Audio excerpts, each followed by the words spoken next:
The mission of Islam, its true mission, is to remove idolatry from the world, which is also the mission of the Jewish people. We need to define what Islam means.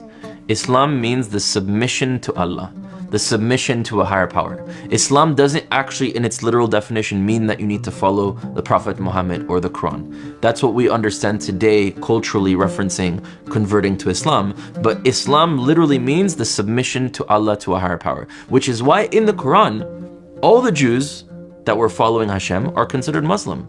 King David is a Muslim in the Quran. King Solomon is a Muslim.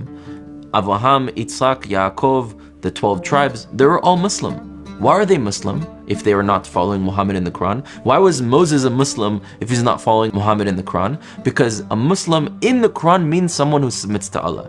So the idea of making sure the world all understands that we submit to a higher power, that we're all interconnected and we're understanding that we're a part of one, is the true idea of making sure people are Muslim.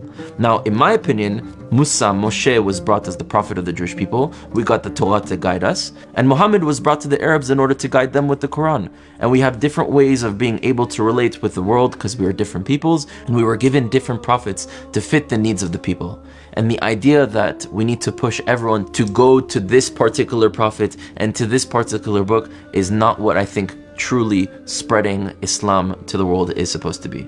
There is an idea that Islam wants to take over the world, and I think that true Islam taking over the world means making sure the world understands that we're all a part of one under Allah, under Hashem. We're all a part of one creation, one God, which is not one individual God, but the fact and understanding that we're all a part of oneness.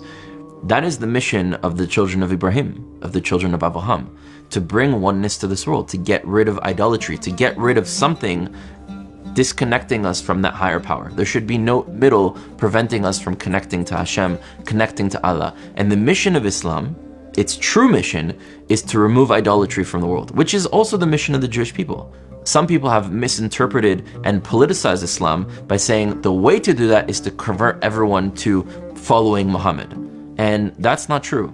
Muhammad was the prophet for the Arabs. We have Musa, we have Moshe, we have our own prophets that were brought to us to guide us, but the true goals of Islam and the true goals of the Jewish people are actually the same, which is to remove idolatry from this world and to reconnect us to this greater oneness that we're all a part of.